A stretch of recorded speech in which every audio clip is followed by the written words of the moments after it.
Welcome back to the Hoops Temple podcast. I'll be your host today, Aaron, or possible chairs. Joining me is Jack Dan. Today we're doing the top 10 players from the 1999-2000 season. I roped Jack into doing some all-time stuff. Jack, do you understand that this is the last fun basketball talk you'll ever have, and after this, all discourse is just meaningless? Yeah, sadly, I am ready for that. I was realizing that as I was getting into this ranking, I was like, oh man, I'm never going to be able to let go of any of these stats I'm looking at. This is all I'm going to think about. You've gone too deep at this point. You're no Mm, longer just a fun basketball fan. You're a sicko. You're a mm, freak.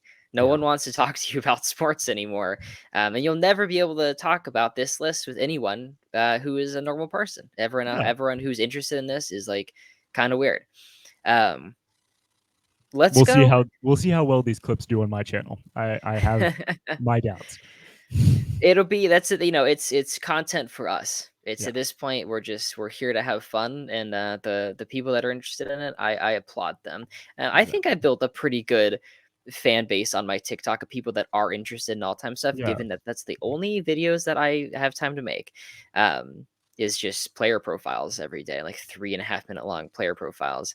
Um, I applaud anyone for watching those for longer than 20 seconds. Like honestly, like I don't watch TikTok videos for that long. Like if they're longer than any of than instantaneous, I'm like, all right, I'm out. I'm not interested anymore.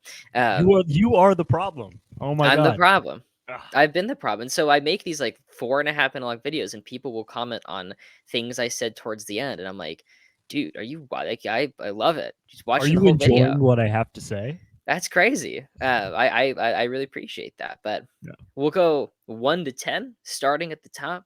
yeah. Do you want to break the news on who the best player in the year 2000 was? Shaquille O'Neal. Shaquille O'Neal. Shaquille And O'Neal. it's not just the best player in the NBA. This is a Mm, really special season. This mm. is one of the greatest seasons ever.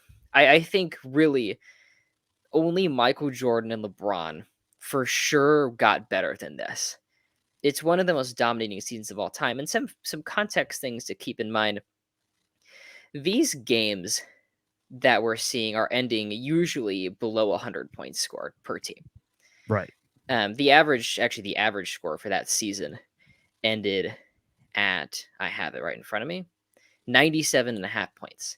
Today it's 115. And Mm. so when you hear these numbers, understand that like 30 points is like a third of that team's entire points. And they're playing at a much slower pace as well. So with Shaq, he was almost unanimous MVP. One first place vote went to Allen Iverson. He was obviously unanimous first team All NBA. He was second in Defensive Player of the Year. How do those accolades sound to you, Jack? Shaquille O'Neal's 20 or not 20, sorry, his 2000 season or the 1999-2000 season was ridiculous. I didn't really look into this season. I don't really look into too much all-time stuff ever. When I went and did the scaling thing to how many points he would have in like a more modern sense, you're looking at close to 40 on monster efficiency. Every award that he managed to win this year, every accolade he managed to win, absolutely deserved. I have never seen a player this dominant in my life. He kind of held the league back. Like Shaq being so dominant inside prevented the 3-point revolution. I really believe that. Like him, the remnants of what he was, even in the later 2000s, teams were just structured. Like guys grew up, like huge players grew up in the 90s being like, we got to stop Shaq. By the time Mm, they get to the league, like there's this entire generation of centers that come after that are just built for stopping these gigantic centers. The entire league is tailored to stop Shaquille O'Neal, and none of it matters. yeah. Um, the second and depoy is really interesting because I think people think of Shaq as like not a great defender, but if you could just funnel the other team directly at like the biggest guy ever to play basketball, he was a pretty effective rim protector. Yeah. And, 3 blocks a game isn't shabby at Not at all. all. Yeah. Yeah. He just kind of owned the paint down there. And that's really what the Lakers strategy was. Like they had Kobe, great point of attack defender. And then the rest of the team is just like, let's just drive like we do now, like Gobert, like the Wolves are just kind of funneling guys right at Gobert. Like Shaq was able to kind of handle that. His numbers are ridiculous. It's 29.7 points per game. It's 13.6 rebounds per game, 3.6 assists with 3 blocks on 57% shooting. And the Yeah. other thing to consider is like there's no threes being taken. He's not taking any threes or hitting his free throws. He's shooting 52% from the line. And so these are just pure buckets underneath the basket. Yeah. And coming at a 31% usage rate at only post shots, his shot chart is really just the interior paint. 31% usage rate for that is insane. You would think that that sort of telegraphed offense would be easy to stop. It wasn't. The Lakers were just dominant. When you have a Looking guy at that's that big and that talented, funneling through it and playing every single point through like the 2 foot radius of the hoop didn't matter. 30 or 40 point games with no threes made is basically just Giannis this season, plus Mm. Embiid against the Pistons and the Hornets in the last 2 games, which is like kind of count. I will kind of count that. But Right. other than that, I mean, the Shaq is getting that. Like Giannis and Embiid are doing these games like he did it against the Pacers. He's doing it against the Wizards and the Pistons. Like these some of the worst defenses ever. And Shaq is picking up 30, 40 point games with no threes on 50% free throw shooting, game in and game out. He just was that caliber player, even though the entire paint is just clogged with some giant 7 footer and another super tall power forward as well.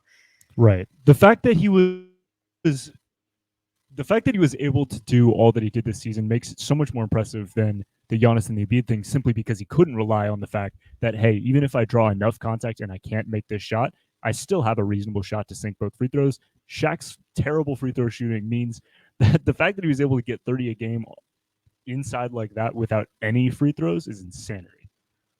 Just ridiculous. So Yeah. his on-off numbers were plus a 10.9. That's pretty solid. He played 79 games on a 67 win team, 66 of those wins when he was playing.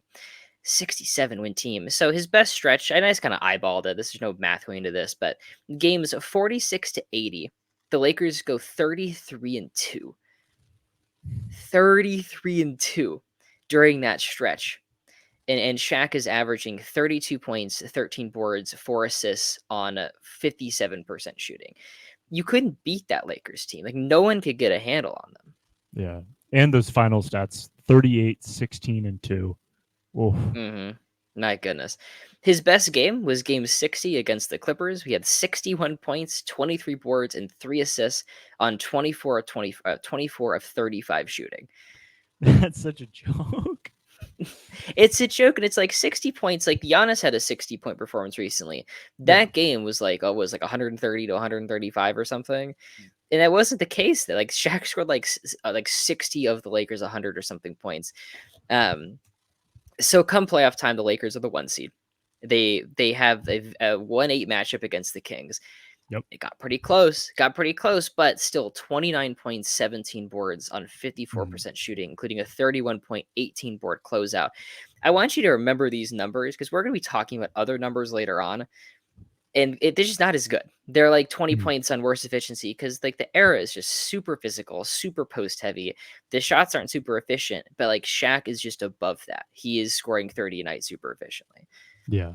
They would go. I mean, they went on to just smoke the Suns, too. Shaq was equally dominant 30, 16, 2 assists, up almost 3 blocks. They killed that team. A 38 point, 20 rebound, 5 block game too. That's just preposterous. It's that's, that's preposterous. ridiculous. 38 and 20. I should have kept the final scores for more context. But then the next matchup is the infamous like 2000 Western Conference Finals against the Blazers, and the Blazers blowing that 15-point lead in the fourth quarter of Game 7. Right. 84 to Uh, 89 final score, by the way, in a yeah, game that Shaquille O'Neal yeah. had 18 points, but they still dominated. They still dominated in that matchup. 26 points, 12 boards on 54% shooting, and he's Mm. going up against Arvydas Sabonis and Rasheed Wallace, like good defensive players that are massive. The Suns didn't have size like that, and that's Mm. kind of why they got eaten alive. But the Blazers did in game 1 to set the tone of that series. 41 points, 11 boards, and 7 assists and 5 blocks. Wow. It's like they weren't ready for that. Yeah. And you mentioned the finals performance after that. against the Pacers, the one-seeded Pacers, 38 points, 17 boards, 2 assists on 61% shooting. Shaq led every single game in that series in scoring, except for game 3 when he tied with Reggie Miller.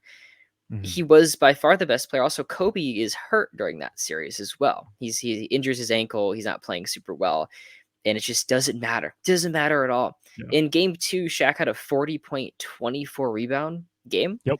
Speaking of rebounds, he led every single game in that finals run in rebounds too, except for game 7 when it Mm, was weirdly Dale Davis, Dale Davis. Shout out the who Davis is brothers. Trace Jackson Davis, the current Warriors center's dad. Really? I didn't Yeah, know look that. at that. Yeah. Interesting. I should put that together. So 40-point, 20 rebound finals games have only done by 3 players. We have 2 of them, and the Mm, other 2 are also Lakers. It hadn't been done since 1970 when Wilt did it, and then mm. prior to that, Elgin Baylor did it. No one is getting 40-point, 20 rebound performances. Not even in the finals, in this year, like no one is accomplishing that. Yeah, especially in a game where they're only scoring 111 points in that game. That was a very high scoring game for the time too, or relatively at least, because there was a couple 120s in that series. Man, easy pick. My quote for Easy Shaq: pick.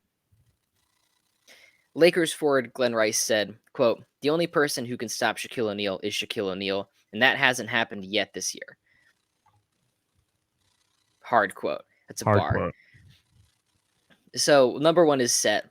Now, for the way we did this is we did share a little bit of information, but we had 2 separate lists, and we will figure this out as we go to make one comprehensive list. I'll have to ask, who is your number 2 player? I've got Kevin Garnett.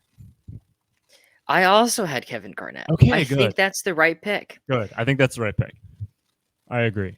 Garnett was awesome. 22, 11, and 5 on 50% from the field. He was incredible. Minnesota ended up losing in the first round, but I decided to ignore that because this was his first like big breakout year. He was awesome. He is second in MVP voting, which is interesting because Shaq ran away with this like by Mm, far. And yeah. so the rest of the guys are all kind of intermingled in between 2 through 7 or even 2 through like 10. He was first team All NBA, first team All Defense with 23 points, 12 boards, and 5 assists, with 1.5 steals and 1.5 blocks on 50% shooting. This is the Wolves' first 50-win team in their franchise's history. Is 2000. Yeah. And I think that helps him with his ranking too, because that team was pretty horrible for the couple of years. But I mean, again, I didn't really think about prior years, but I did think about that shred of context with how much he just changed that team. Turned it around. I mean, he's the Yeah, best player. I mean, he's still the best Wolf by unquestionably. far, Yeah. and he's taking a team that just wasn't really ready to really high highs. He plays 81 games on a 52-win team. By the best stretch I found was game 27 to 55. The Wolves go 15-4, which is just a really great record. And he's averaging 26 points, 11 boards, and 5 assists on 56% shooting. It's hyper efficient scoring. And I mean, the thing with Garnett is like insane defensive player, ridiculous defensive player. I mean, Mhm. he's able to cover so much ground. Um, yeah.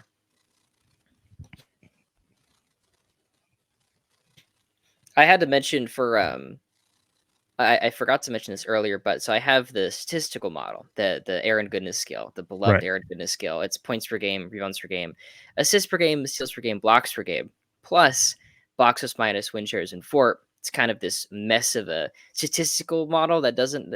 It's not weighted and it means nothing, but it means something in my heart.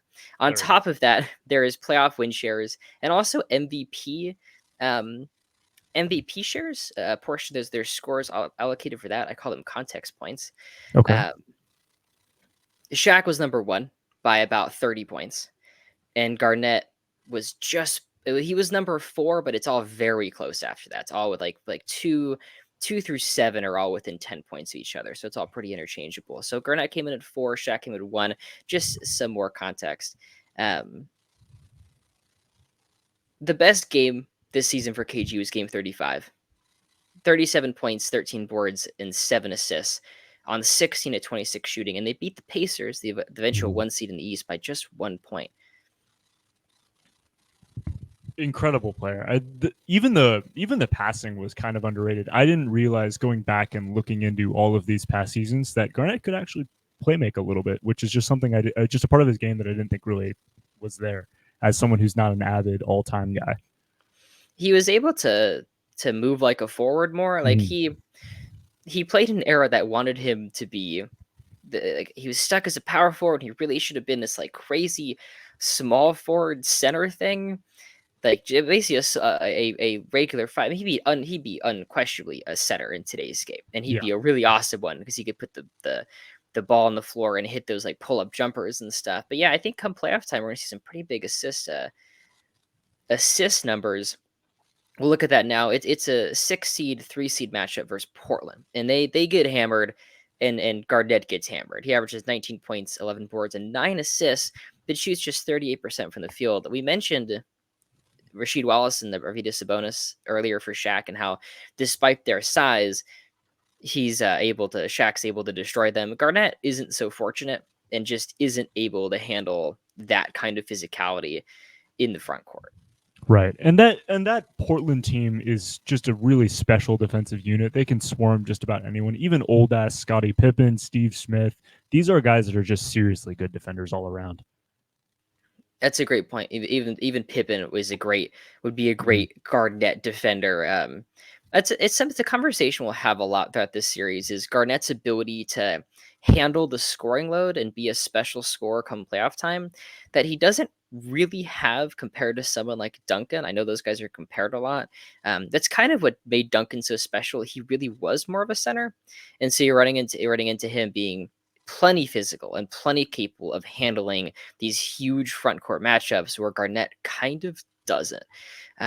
My quote for Garnett is I found an ESPN article from 2000, and it just was titled MVP Watch. Who do you like? And they just mentioned some MVP candidates, and they said, without him, the Wolves would be nowhere near the playoffs. KG can play all 3 spots up front and defend just about anybody. He blocks shots, shoots well, and passes like a guard. The complete package, like Duncan, a future MVP. Goes crazy. Crazy. I very accurate.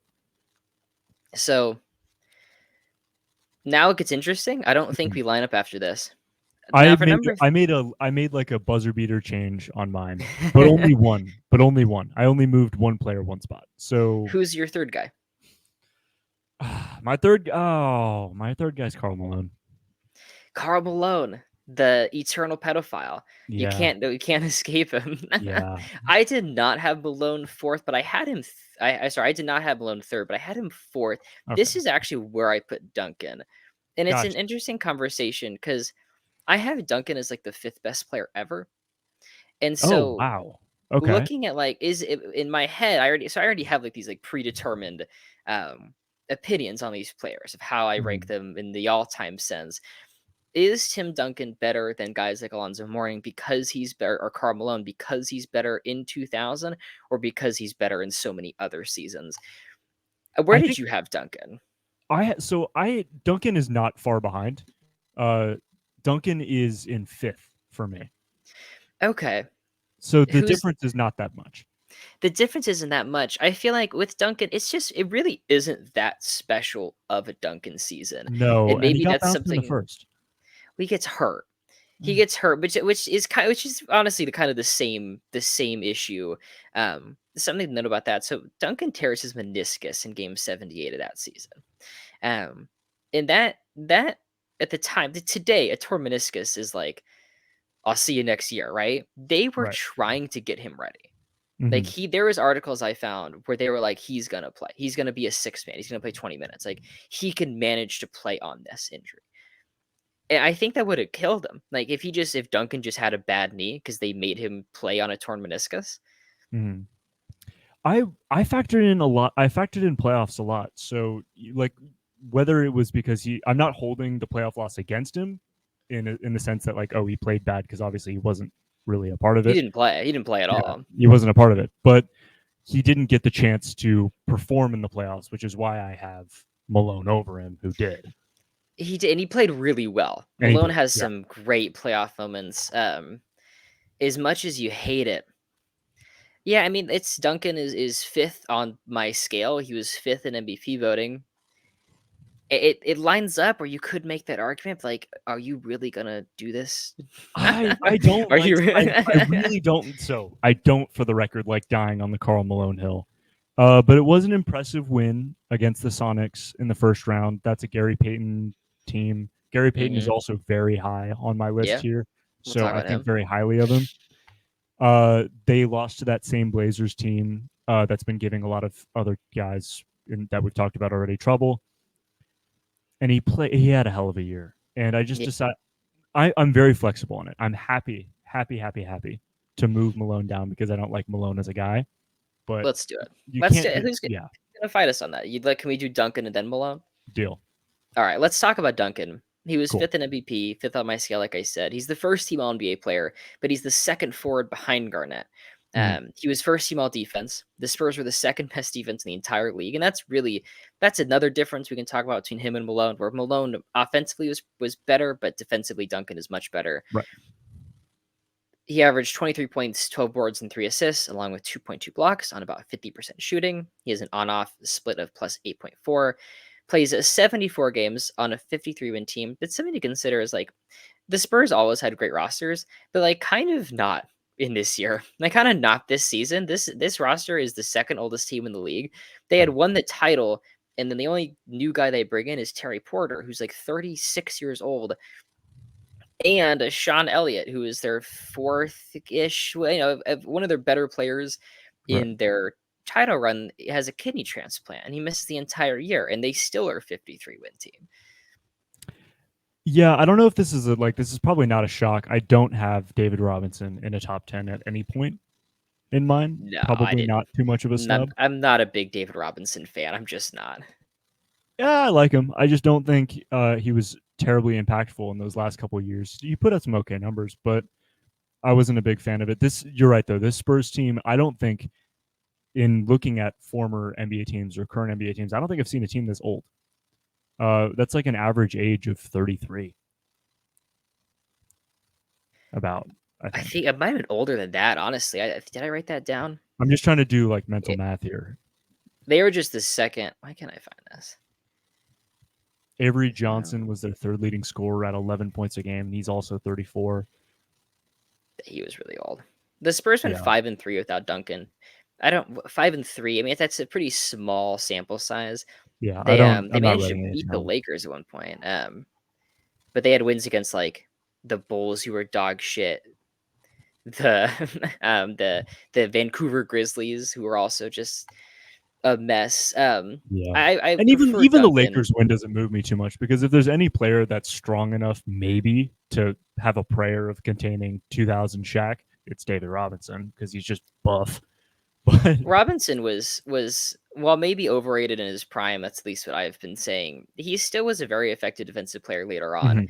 just Yeah, because he was still a very good just defender. I just don't think we're not going to do the 90s, but if we did, the conversation of if can David Robinson be the first option on a title team, to me the answer is no.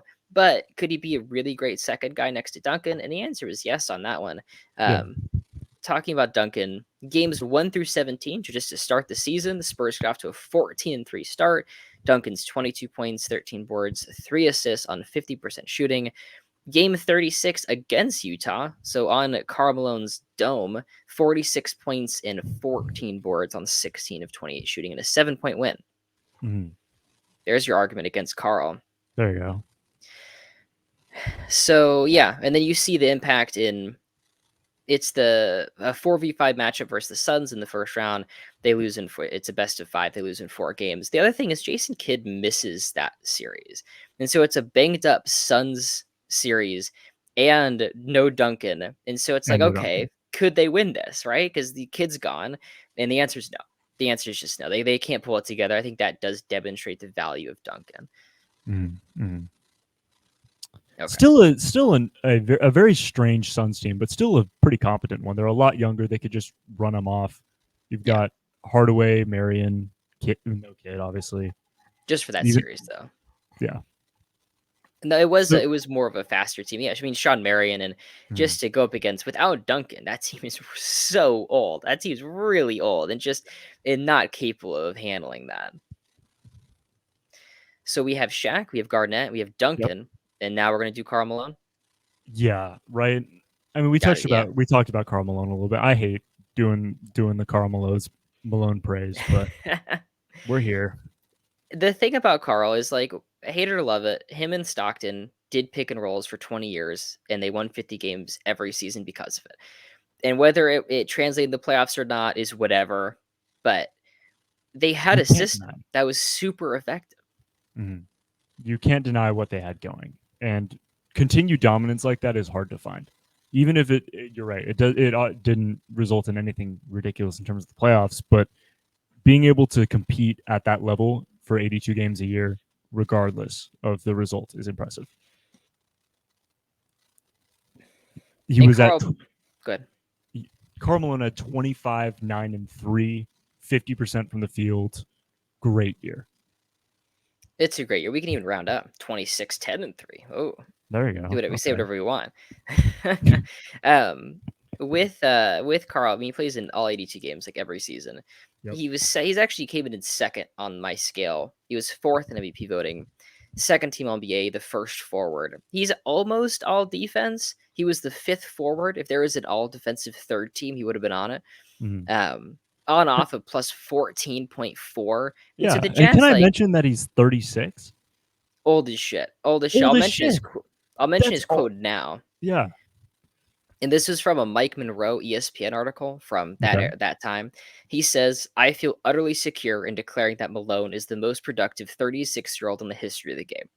After that says, "Malone hints that he believes he could keep going even longer. The only thing he believes might stop him is boredom.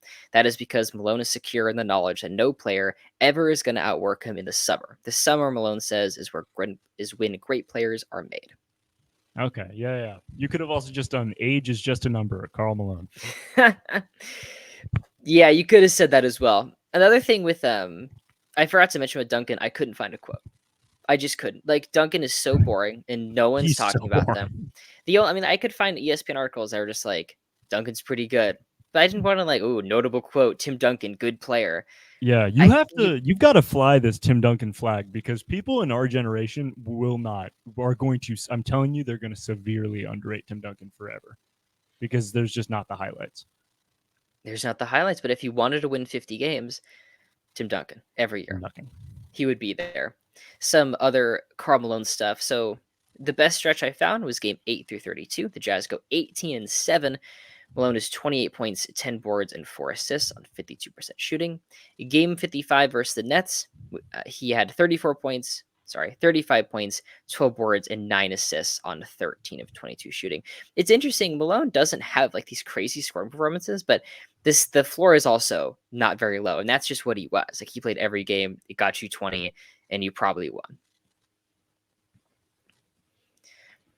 Come playoff time, we talked about the Sonics matchup, 2 Right. versus 7 seed, and Malone demolishes them. 30 points, 10 boards, and 2 assists on 59% shooting. In game 1, he had 50 points and 12 boards. Yeah, That's a career high. Like in he a said, a game where the career other high. team had 93. Yeah, that's a career high at Mhm. age 36. Karl Malone did steroids. That's the other thing we have to talk about. You ever wonder why like Barry Bonds had his best years age like 39 to 40?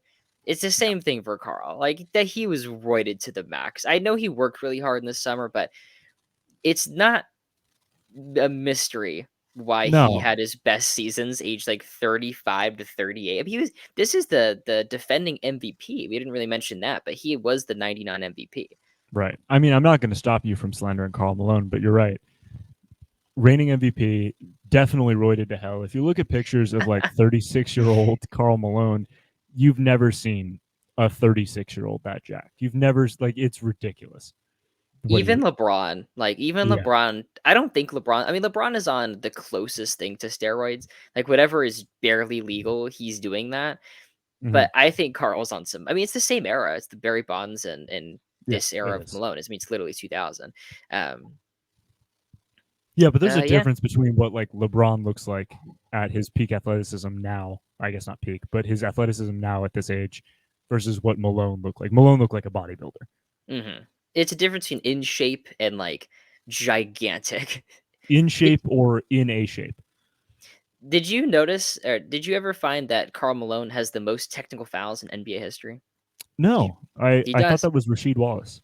Rasheed Wallace has the most in one season, Ah, and like okay. had he played for as long as Malone did, but Malone played every game for 20 years and was just a dirty fuck, dude. He he just elbowed people. I mean, he just hit Yeah. people and bitched to the refs all game. We'll move on from Carl. Before we do that, actually, the next round, 2-3 matchup versus the Blazers, 24 points, 8 boards on 44% shooting. There goes the pretty low efficiency because the Mhm. Blazers are just massive. And his the pick and roll, the post up stuff, just a lot harder. Yeah. Maybe I think we just I think I just forgot how good Portland was at this time. That's one thing that I really took away from the 2000 season ranking was damn, like Portland was just kind of screwing with everyone. I think it's 59 wins this year, isn't it? Portland is 59 wins, second in the Pacific. Yeah. Yeah, my goodness. Yeah. Okay. I think we're in lockstep. Do you have Gary Payton next? I do. I Ooh, do. see, we're on the same page. We can do Yeah. all time I do. work. I don't think we'll be on the same page next, but Maybe. We'll see. yeah. Gary Payton is who I've got sitting here in what is this, the sixth spot? Yeah. The This sixth is five. This is five. five. We have Yeah. Shaq, Garnett, Duncan, Carl, Gary Five. Payton. Gary Payton. Weirdly, like when I think of Gary Payton, I think of like the 90s, like dead smack in the 90s. But really, he has his best seasons. This is arguably the best Gary Payton season and the closest he gets to the top of the league. Yeah, I think that's probably right. He was so 24 points a game, 8 assists, 6 rebounds, obviously elite perimeter defense on good efficiency too. Hmm. So he was third on my scale. He was sixth in MVP voting, first team All NBA, first team All Defense, fifth in Defensive Player of the Year voting. Mhm. This is the highest points per game, highest rebounds per game, and the second highest assists per game of his career. This team was kind of torn down a little bit from the Detlef Schrempf, Sean Kemp like era, and now it's like kind of Gary Payton, like just Gary Payton hanging out, and he is as good as ever. The quote I have from the same article that we talked about for Garnett says has raised his game this season to an entirely different level. To put it in perspective, his career high in scoring is 20.8, and he never got 5 boards a game before. It helps that he plays 41.4 minutes a night, win or lose, but Payton's having a dominating season. Mhm. Yeah, and it's funny given that he was not even the for half the season he wasn't the highest usage player on Seattle too. He just found a way to score. It's impressive. Who was the highest? Oh, Vernon Vernon Maxwell Maxwell. for about half the year. That's Vernon But Maxwell took every shot he could. yeah, I think there I did find an article about how him and Gary Payton fought each other at some point in the right. season. Like they That both makes got sense. suspended and like super fiery, and they like at some point attacked each other. So Mhm. this is the on off numbers for Payton is 14.7. It's the highest in the team by 12. The Sonics were bad when he didn't play and good when he played, and Mhm. that was their entire season. Um, he played all 82 games on a 45 win team. Games 31 to 40. The Sonics go on a crucial 9-1 run, 9 wins in a 10 game stretch at 45 wins. Like that's kind of season deciding. Can you pull off a Right. stretch like that? And he's 26 points, 7 boards, and 9 assists on 45% shooting. He's all over the court. Yeah, and they just got the unfortunate draw in the playoffs of facing up against this Utah team who has Carl Malone, has John Stockton. These guys have been doing it forever. And they just couldn't handle that pick and roll, even though Carl and John were 37 and 36. They were ancient, but Gary's even getting up there. I should have wrote down their ages, but Gary is obviously a bit older. I think he's like a 1990 draft class guy. So this is like 10 years in.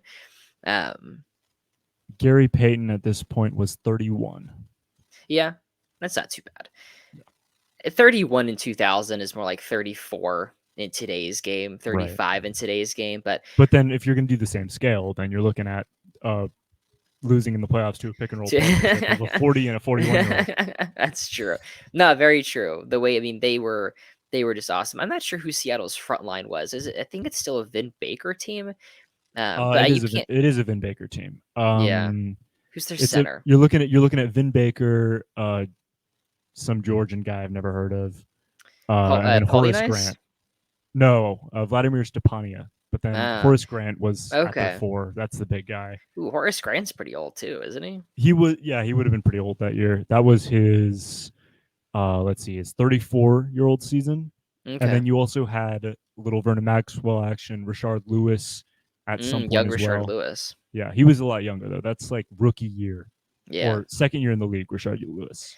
Just a really interesting time in Sonic's history where you Mm-hmm. have the remnants of really good 90s teams and also like the sprinkling of Rashard Lewis. Eventually they're going to trade Gary Payton for Ray Allen, and like Mm-hmm. that's the deal that's made.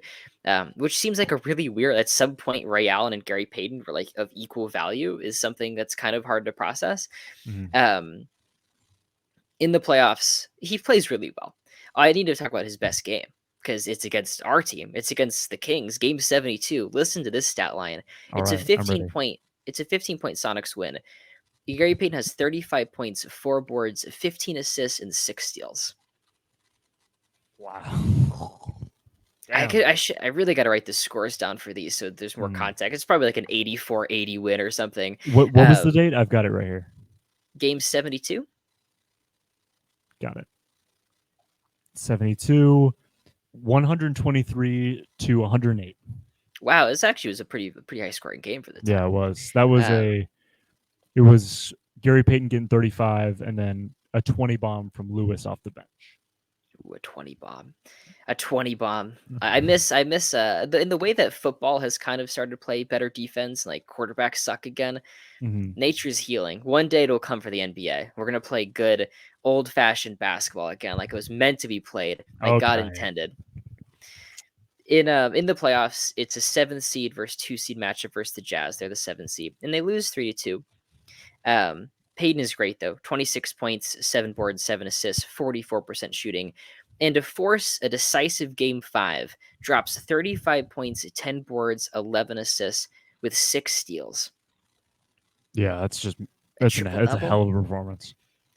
Man, do you want to put Gary Payton above Carl? No. No.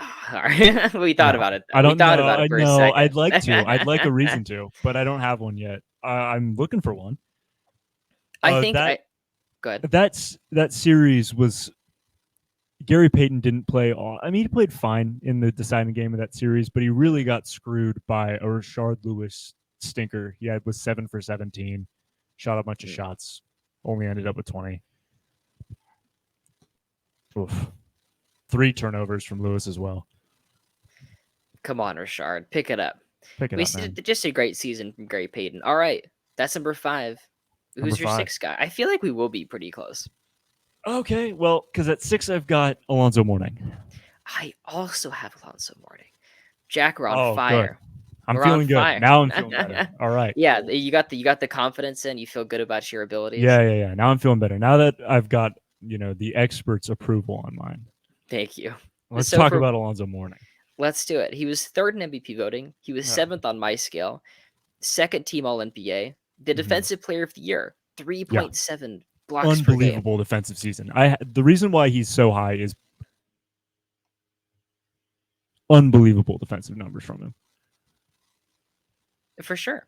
And on top of that, it's really solid offense. It's 21.5 points and about 10 boards on 55% shooting. He's not playmaking. He has 1.6 assists, which at that point is like, that's kind of on accident. You're like, you dropped it and right into some guy's arms and he scores. He was the post player that like Duncan was. And just really, though, they have like Tim Hardaway. They're able to feed him like right under the basket. And he's doing roids too. I guarantee it. I'm not trying to slander anyone's name, but that's just the era. Just like Right. this is another thing is this is one of the oldest eras in NBA history. I have a graph where it's like how old is the NBA, and the early 2000s are when the highest percentage of the league is 30 plus because it's just it's slow. Everyone's huge and super buff, and the bigger you were, the Quality. stronger you were, the better Yeah. you could defend the post. He gave good offense. He got the Heat to 52 wins, 79 games played, and just crazy defensive numbers. 3.7 blocks per game that season, and that wasn't even the best blocks per game season of his career, because last year, or I guess the 1999 season, he ended with almost 4 at 3.9. He was a back-to-back defensive player of the year. He was defending his title and he grabbed it again. How about this stretch? Games 3 through 19, the Heat open 4-13. Great start to the season. He's 24 points, 10 boards with 4.2 blocks per game over that stretch. 58% shooting. It's everything you wanted at the time. This is like just super buff center that just throws shots the other way. Yeah, and then he had a really solid playoff run. The Heat didn't go too far, but they routed the Pistons. Not like the Pistons were like that special of a team, but they killed them. They fought a very, very close game against that Knicks team, who was pretty solid. It was like the last, I don't want to say the last run of a good Knicks team, but it was a very solid. Who was leading that? Like a Ewing, Houston, Sprewell, that Knicks team. Well, the Knicks had just made the finals the year prior, and so the Knicks were very much ready to win some games. That Pistons series, Grant Hill breaks his ankle. We're gonna hear this a lot because Grant Hill is not the last player to get injured during the playoffs and miss the first round. He was awesome. I'm sure we'll talk about him pretty soon. I agree. And the best game I have from Morning is game 53 versus the Nets. 43 points, 16 boards, and 5 blocks in 32 minutes. It's awesome. Yeah, it's a crazy stat line. He's 18-8 with 4.7 blocks per game in a sweep of the Pistons, and then has such a good game 7 against the Knicks. It's a 2 seed versus 3 seed, and Morning in that game 7, 29 points, 13 boards, 5 blocks on 12 of 22 shooting, despite the loss. There's a conference finals appearance in there somewhere, and he was really good. That Heat team is kind of crumbling given Hardaway's age and whatnot. Final score on that game, by the way, 83-82. So that makes the fact that he scored 30 points just that much more ridiculous. Oh yeah, good Heat Knicks basketball. That's what it's about. Classic. The Heat and Knicks rivalry, it's like and Morning was perfect for it because they were as physical and as hard to play as ever. And I think I'm pretty sure that's the Van Gundy scuffle. Where, have you seen the clip of Van Gundy holding his leg?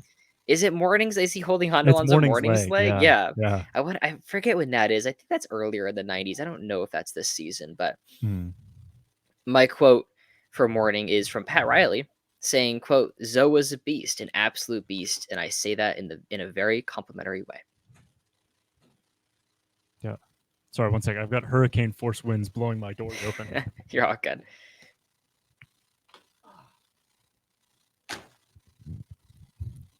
Yes. Morning. Also, morning. Just a ridiculous game from Patrick Ewing to close out that series, from old man Ewing shooting 10 free throws in there to end the game with 20 and 10. Man, that's probably one of the last really good Ewing games. Probably, right? I don't know how old he was in this season. He would have been 37. Yeah. Yeah, that was the beginning of the end. The next year, he'd go to Seattle and average 9 points a game. It's so interesting how we talked about players back then, because I'm looking at articles. I found ones from 2001, and they're talking about now with Patrick Ewing in Seattle, what's the limit? It's what do we think Patrick Ewing is? He's 38. He's 38, and it was a decidedly terrible season. It was horrible. Because his knees were gone. He had injured his knees 20 years ago, and now have you seen the pictures of him with ice on his knees, ice on his hands, ice on his feet? He was Iceman. Okay. Number 6, Alonzo Mourning. Number 6. I feel like we're gonna clean up on this. Number 7, who do you got? Allen Iverson. Ooh, too high. I had Allen Iverson outside the top 10 entirely. Okay. I had him at 11. So I'm interested to hear. I could be convinced. You could be convinced. So I left off Kobe and Vince Carter. Okay. which is partially why AI is here. AI had a really great year. Let me refresh myself on. Yeah, here we go. So 28 points a game. It's one of his more efficient seasons of his career, which again, bar is low because it's AI. But we're thinking 42% from the field, 34 from three. It's like his first big breakout year. He's 24 years old, and they go out in the second round against a very good Pacers team, a Pacers team that ends up going to the finals. I value that run a lot. His playoff run was pretty special. He looked really good against it, and Was it though? really, the Pacers team was a lot better. Let's dig into it just for a sec because I Oh, don't think it was. he And looking was at it, 26 he had 4 and 4 against the Pacers. Not great efficiency. 46% true shooting, then 48% true shooting. And just to touch on, he gets an MVP vote. Like, he is the reason why Shaq doesn't have the unanimous MVP. And that voter had come out and said, hey, like Shaq on the Lakers, take him off that team. They're still great. You take Iverson off that team. They're the Clippers, like the worst team in the league. Right. I don't find anything that tells me that's true. Like his on-off numbers is minus zero point 0.3. So the Sixers are basically the same when he plays or doesn't. And then in the 12 games he misses, they go 7-5. And so I don't know what that guy was talking about. So I guess my support to that guy's sort of claim here is, who do you think the second scoring option behind AI was in that playoff series that they lost against the Pacers, right? Because it's no Man. one good. Yeah, I'm trying to think. Um Eric Snow, No, Eric Snow is not that. It's Aaron McKee, Tyrone McKee. Hill, Theo Ratliff, and then Wash Tony Kukoc. Yeah. They still go Oh, they still win plenty of games without him. We'll get to that. I think either way, 7 is too high. But you think maybe seven's we too can high? I think seven's too high, but either way we can look because I think that 10th spot, I actually have him 12th. I had Kobe, Vince, and then Iverson.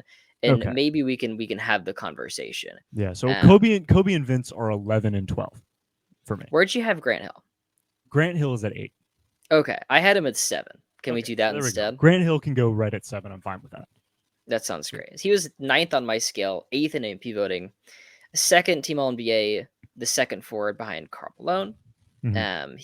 I wrote down fifth team All Defense because he had a couple votes, so let's say he's Yeah, a yeah. positive defensively, but just crazy numbers. He was third in Mm, scoring that season at yep. 25.8 points per game, along with 6.6 boards and 5.2 assists.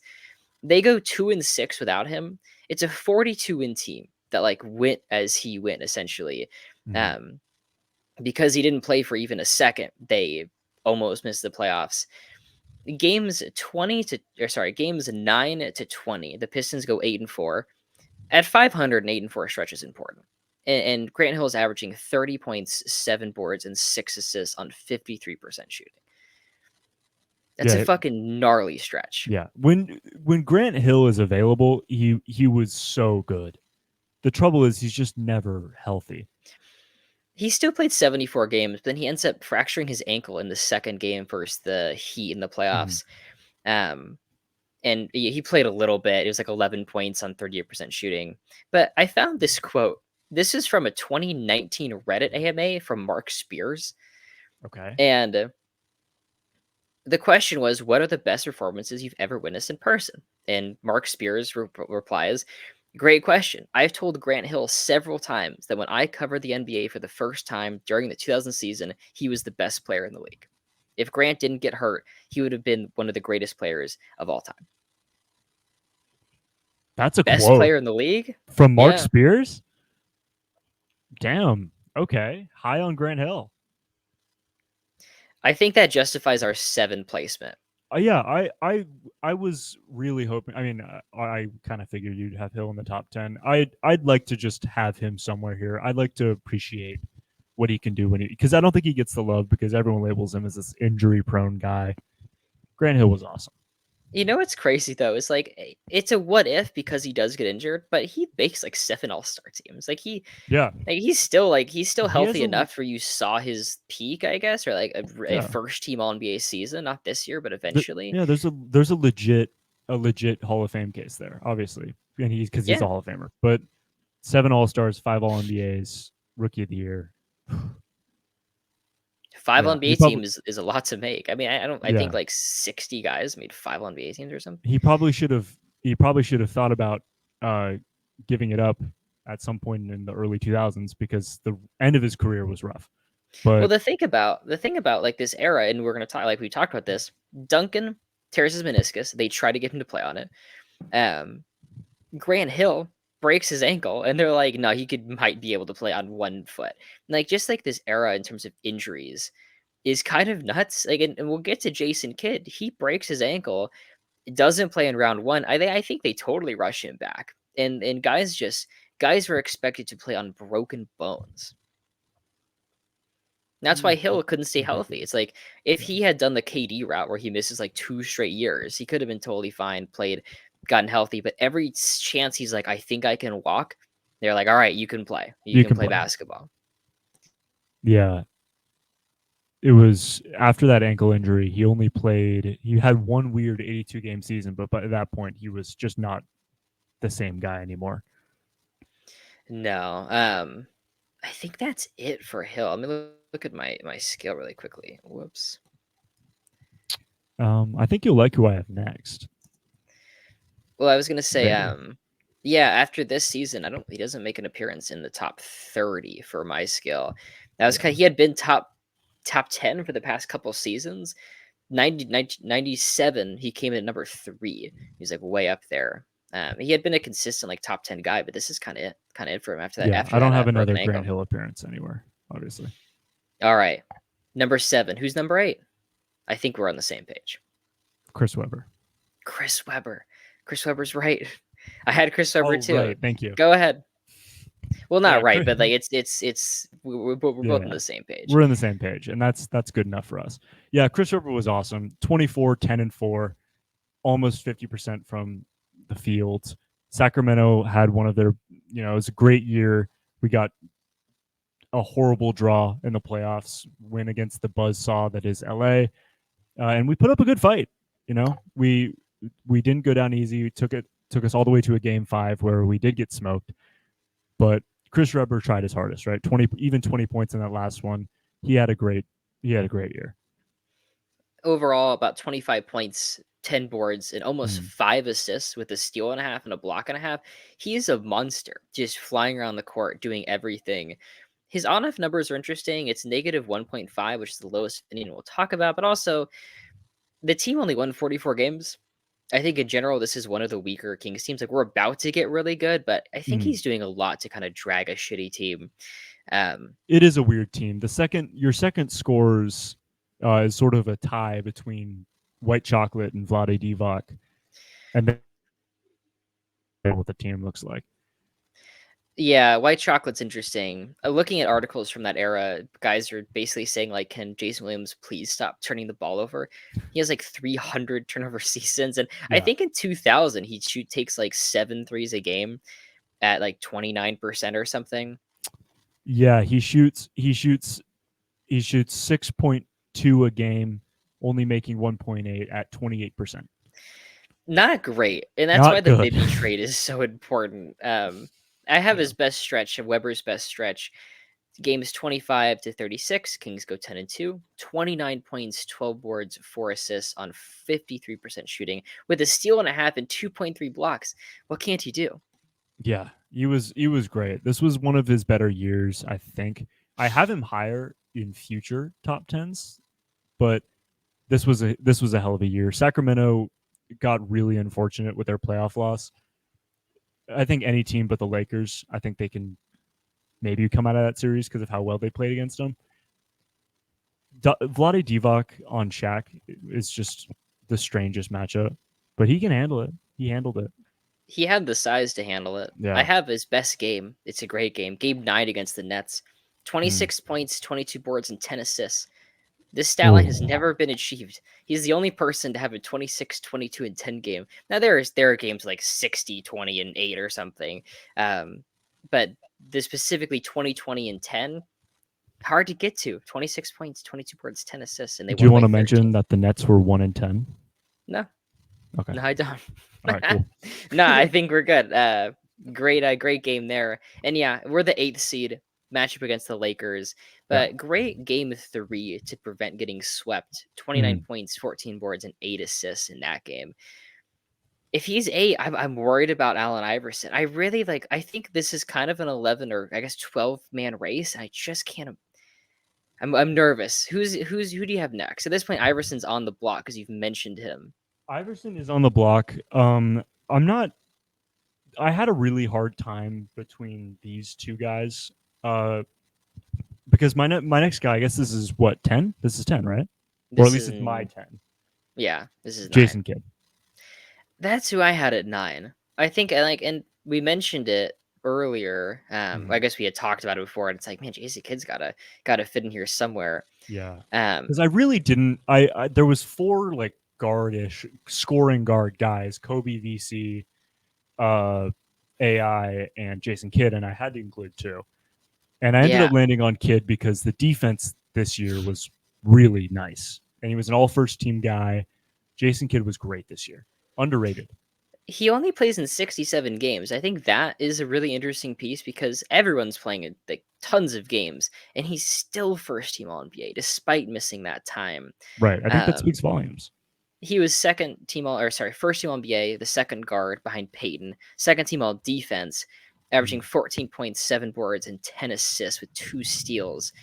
Um, yeah, just a monster defensive season. I couldn't really find the overall impact though. It just I think you could have had a first team NBA guard higher, but he plays 67 games and they go 9-6 without him, and then they win the first round without Mhm. him anyways. And so that was kind of interesting. But again, we talked Um, about how weak that Spurs team kind of was. Besides that's Duncan, true because Duncan got hurt yeah, anyways. Okay, we're looping it back around. We're learning together. yeah, Um, right. here's his best game against the Kings because everyone just picks on us. Game 23 for Sacramento, 27 points, 14 boards, 14 assists, and 4 steals. Game Sounds like 23. it might be a little off given he No, misses that's right. I got it. time. I got it. I Okay, got it. Yeah, it's a 103 to 119 game. Suns win. man. 22 points was the highest scorer on the other team from Jason Williams Jason with Williams. 7 turnovers. So he fractures his ankle. It's a pretty good Penny Hardaway season, like Mhm. in terms of carrying this team without Kid. Um, played one game in round 1 and then came back against the Lakers and was not great. In the first 3 games of that series, averaged 7.7 boards and 8 assists on 29% shooting.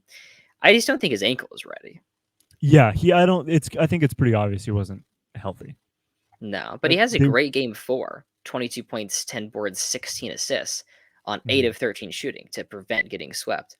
Yeah, I also sort of have a thing for guards that enjoy or that are clearly care about their defense and about rebounding. And Jason Kidd is one of those guys. In the playoffs, he averaged like 7 rebounds, I think. Mhm. Great Insane rebound. output for a guard. Oh, for sure. My quote from him from Scrap ESPN like again. like scrappy and sneaky athletic because he's white, but like it's true. Jason Kidd is black. Jason Kidd's a black guy. I hate to Yeah. break this to you. Okay. I hate to break the news. What? Wait, really? Yeah, he's What? Shut up. no, he's a black dude. Well, he's You're half. lying to He's me. mixed. He's a mixed. Okay. He's 50, half and half. I didn't even realize he went to a high school that I played baseball against. That's cool. Oh, really? Anyway, no. Yeah. I mean, okay. The thing is, he went bald so quickly that he went from like obviously ethnic hair to white You bald told me. guy. I actually just learned something. I swear to God, I thought Jason Kidd was white this whole time. No, I mean it might be less than half, but he's Hmm. I have he's horrible news from my uncle. Just that's horrible news. that's messed up. Yeah, that's I think well like especially when he was coaching, it's like the bald white dude coaching Yeah. basketball, and now Yeah. It's he's like he's Lex uh Luthor. he's black guy. Okay, the quote from ESPN is a triple double waiting to happen almost every night. Kid has always been the best at passing and defending, gets into the passing lanes like a pro, and has averaged 2 steals a game for his career. He's only 6'4", but defends the post up well. Also, moving on from that, they also said he's a pass first player, but his offense is markedly better than it was in Dallas. He needs to work on that 41% shooting percentage, but as a playmaker, few in the NBA are better, if anyone. Mhm. We have one spot left, and it's is it Kobe or is So it who do you AI? have at 10? Because 10 was was kid. So who is your 10? Okay, I had Kobe. I ended Okay. up thinking that Kobe should make this list. Kobe is at 11 for me. That's really not that big of Okay, a move. but we I'm a still little you had heartbroken about AI. AI, but I think I I just might know. like AI as a player. I like AI. I just don't. I don't. I think the next year, I think the next episode we do, AI is going to be like the second best player because he's Oh yeah, way more AI efficient, is up there for next year. way more efficient. Mm. Crazy scoring season, kicks ass in the playoffs. It just isn't the same this season. I just don't see it. We'll talk about Kobe. I think the big thing is first team all defense and fifth in defensive player of the year. A crazy defender, and he's bringing like he's a better rebounder. He's at this point more assists. The scoring is 6 points less, but the efficiency is just a massive difference. And this Lakers team is just mauling other teams. I mean, game 16 to 36. And notice that the Lakers in the Shaq one, the Shaq stretch I mentioned, was later in the season. They go Mm. 33-2. This is a different stretch. As soon as Kobe joins the Lakers, they go 20-1. They have a 20-1 stretch. And he's averaging 23, 6, and 4 on 47% shooting. Here's Jeez. another great thing. Game 63 against the Kings. I think every player on earth this year had their best game against Sacramento. 40 points, 10 boards, 8 assists on 15 to 24 shooting. Yeah, that's just classic Kobe. Look at that. He tore us apart. Yeah. I was He a tore us. little hesitant to include two Lakers, and Kobe wasn't the most efficient this year, but He's not yeah, a superstar yet. no, he's not. He's a great number two right now. And I think people kind of mix that up because I had made videos about the season before, and people said like everyone knew that Kobe was top 5 this year, and it's like Kobe's top 5 next year. It's Yeah, just a like the three-peat and his ascension into superstardom don't perfectly line up, and so I think 10 is a good spot. yeah. I So would 10 is. I'm cool with 10. I'm cool with 9. I don't think I'd put him higher than that. yeah, some big games. Game 7 against the Blazers to win that series, 25 points, 11 boards, 7 assists, throws the lob to Shaq. Also, Shaq fouls out 2.5 minutes into overtime. In I didn't write the game down in a finals game. I think it's game 4 maybe. But Kobe has 28 points, 4 boards, 5 assists, and 8 overtime points to win a Mm. finals game. That's pretty big. I think Iverson is gonna be better than Kobe next year. And maybe other times, maybe we'll have to see how we feel about it. Um, I actually think this is. I think next year's the only time I have that the only happening. time, yeah, it's the Yeah. only time for sure. Um, do you feel comfortable with Kobe and Iverson Yeah. just in our big honorable mention? Yeah, that's fine. Yeah. I just really like AI.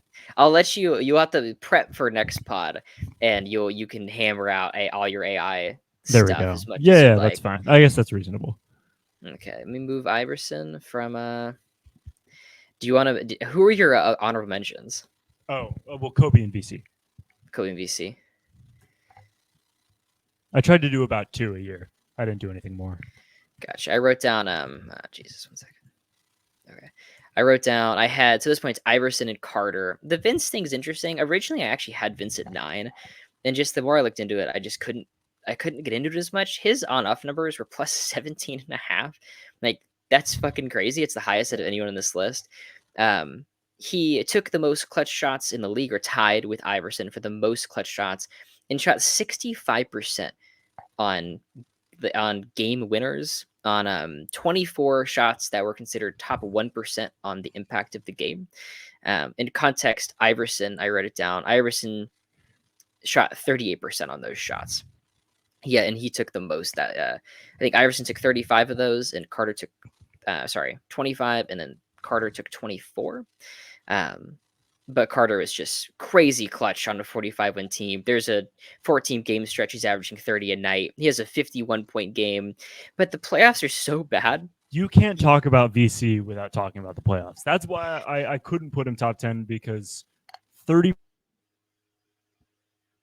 19 points a game, Yeah. terrible. And they got slammed by this Knicks team that we both said was not that special, right? Like It this wasn't is that old great. ass old man Ewing, Spreewell, Houston. This is not like the Lakers and they got killed.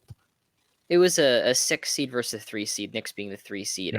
Yeah. Knicks were great their defense, but Vince just forced his shots and also had like a really shitty attitude. I saw an article from after they got swept, and there was a quote from Carter, and he said after the game he threw his sneakers into the crowd out of frustration, and they asked him about that, and he said, "The season's done. I don't need them anymore." And I feel like that's the difference between him and Kobe. Or we talked about Karl Malone Him earlier, and AI. being like, yeah, being like summer is when great players are made, and Vince is like, fuck this, the season's done. Yeah. Also, really weird series against Knicks Raptors. Um, before before that series started, the Raptors head coach sued Marcus Camby for basically saying Coach Carter is an asshole and a liar, and then the lawsuit was dropped like a week after that. But they like it was weird. It was a weird Yeah, that team. is The weird. Raptors coach also said like the Knicks are better than us because all their players are under contract and ours aren't, and they aren't focused on winning. I don't know what the Also Raptors coach was trying to also weird. accomplish. Yeah. Would you concede AI over VC? Yeah. Okay. Good. We're making all of a sudden we're gonna make a top 15. Yeah. When we finish this, we'll come back and we'll flesh it. We'll do 20 and then we'll keep coming back until the whole league's done. The other honorable mentions I wrote down: Eddie Jones was 13 All NBA, third in Defensive Player of the Year voting. He was really great. Ray Allen was pretty good this year. David Robinson was the third team All NBA center. Stephon Marbury made third team All NBA, and Reggie Miller took his team to the finals. But I think Yeah. Miller kind of fits in more like 15, 20 ish. But Yeah. You want to give some love to Michael Finley? He had a great year. he had a great year, led the Yeah, league in he did. minutes. Minute and the Mavs are really good that season. Led the league in It's like minutes. rookie Dirk. I don't know if it's rookie Dirk. It might be rookie. It's Dirk. his first like breakout year though. I Yeah. think he's most improved this season, or maybe that's Oh, that next sounds year. right. Yeah, it's young Dirk. It's young Yeah. Dirk. Finley is in his prime. It's his best year of his career. 22, awesome efficiency. Like awesome efficiency. 45 from the field, 40 from three. I didn't have him as an honorable mention, but I thought about putting it in as a joke, and I was like, yeah, no. On my scale, Ray Allen came in at. Did I mention Ray Allen? I don't know. Allen was 15th. Eddie Jones was 13th. Finley was 17th. Marbury was 20th, and then Reggie Miller was 26th. Yeah. Daryl Armstrong, maybe. He's I don't know. Armstrong he had an okay year. With Orlando, he was 28th. 16, 6 and 2, or 16 and 6, 2 steals. Really good defensive player. Orlando was terrible though. Yeah, so, Orlando's pretty bad. Well, they weren't also, terrible. They were 500. Okay, Sharif Abdul-Rahim was on a terrible team. I know that, and he was 16th. He was the 20 and 10 on Vancouver. But all right, would you like to read our top 10 players of 2000, Jack? Yeah. So at number 1, we've got Shaq, followed by Kevin Garnett. We got Tim Duncan following that with Karl Malone, Alonzo Mourning, Gary Payton, Grant Hill, Chris Webber, Jason Kidd, and all the way at the end, Kobe Bryant. We had Payton at 5 and Mourning at 6, right? No, we had Mourning first. Did we? Yeah. You positive? Positive. Okay, I'll switch it. I think so. Right? I thought we did.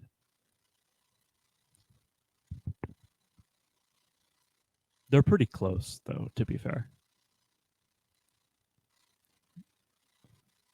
I don't mind it. Alonzo Mourning was really good that year. Yeah, he was. All right. Well, thanks for joining us, everybody. Next time, 2001, as the years go, sequentially, chronologically. Jack, where can the people find you? You can find me on TikTok at Jack the Kingsman or Twitter at JackDanKF. You can find me Possible Chairs on TikTok and on Twitter. Whoa. Yeah. Whoa. First plug of that. Yeah. And this podcast all the time.